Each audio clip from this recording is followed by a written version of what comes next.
நாம் அவ்வப்பொழுது நம்முடைய ஆனந்த ஆரம்பத்திலே விஷ்ணு சகசரநாமத்தில் ஒவ்வொரு திருநாமத்திற்கும் சில விளக்கங்களை ஊவே வெங்கடேஷ் வழி நின்று அற்புதமாக நாம் சொல்கின்றோம்.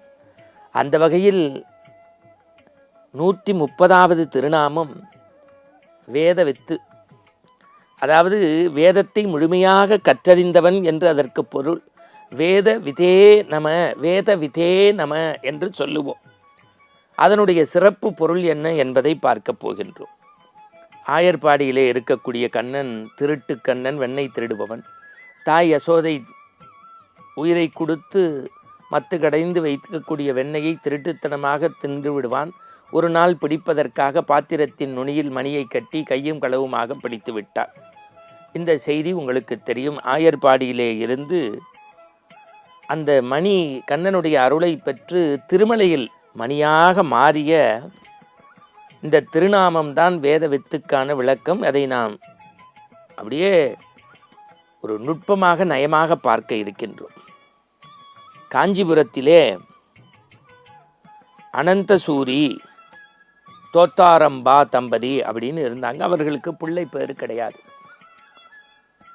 திருவேங்கடமுடையான் யார்? ஏழுமடையான் வெங்கடாச்சலபதி, வெங்கடரமணா கோவிந்தா சொல்கின்றோமே, அந்த நாராயணனை நோக்கி திருமலைக்கு சென்று விடுகின்றார்கள்.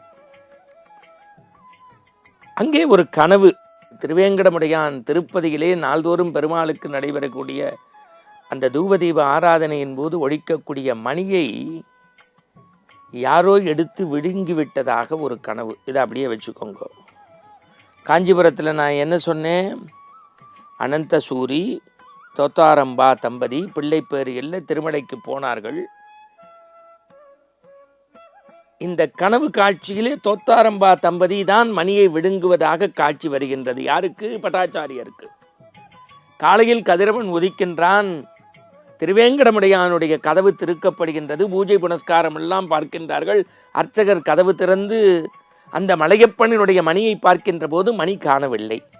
செய்தி காட்டுத்தீயாய் பரவியது. ஜீயர் சுவாமிகள் சொல்கின்றார், பக்தர் ஒருவருக்கு மணியை பரிசாக பரம்பொருள் கொடுத்து விட்டதாக கனவு கண்டேன். மணியை தோத்தாரம்பா தம்பதி விழுங்கிய மாதிரி ஒரு கனவு.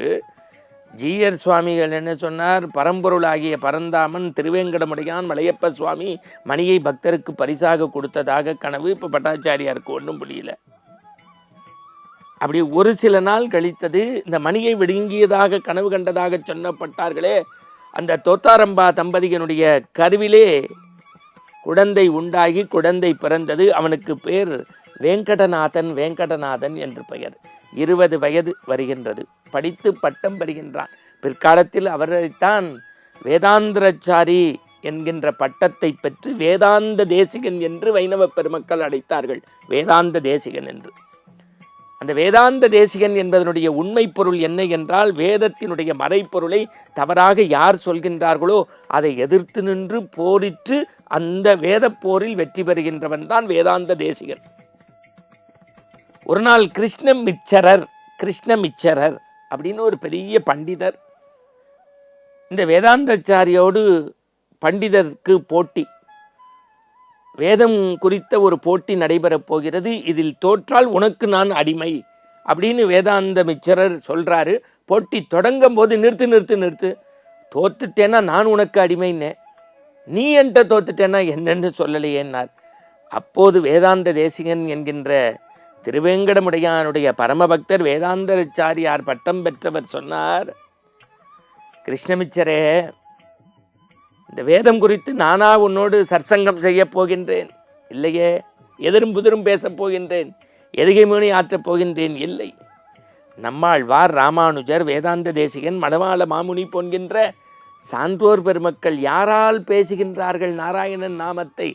அவனருளாலே அவன்தாள் வணங்கி அவன்தான் அவர்களுடைய நாக்கில் நின்று வாதம் செய்கின்றாரே, அதுபோல திருமாலாகிய திருவேங்கடமுடையான் தான் வேதவித்தாகி என்னுடைய நாவில் உட்கார்ந்து, கிருஷ்ணமிச்சரே, உன்னோடு வேதத்தை குறித்து எதிர்வாதம் செய்ய போகின்றார். எனவே நான் தோற்பது என்பது கடலை கைக்குள் அடக்குவது போல நடக்காது என்றார்.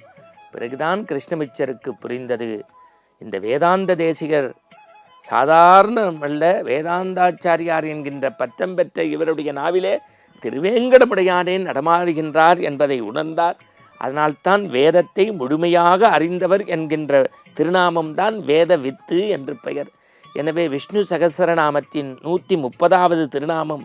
அந்த வேத வித்து என்கின்ற வார்த்தையை யார் சொல்கின்றார்களோ அவர்கள் வேதத்தை முழுமையாக கற்றுணர்ந்து பரப்புகின்றவர் என்கின்ற பரம்பொருளினுடைய இதயத்திற்கு பாத்திரமானவர் என்பதையே ஆனந்தமாக சொல்லி, மீண்டும் இதுபோன்ற சுவையான இனிமையான உள்ள மகிழ்வான செய்தியை நாளை காலை ஆனந்த ஆரம்பத்தில் சந்திப்போம், சிந்திப்போம்.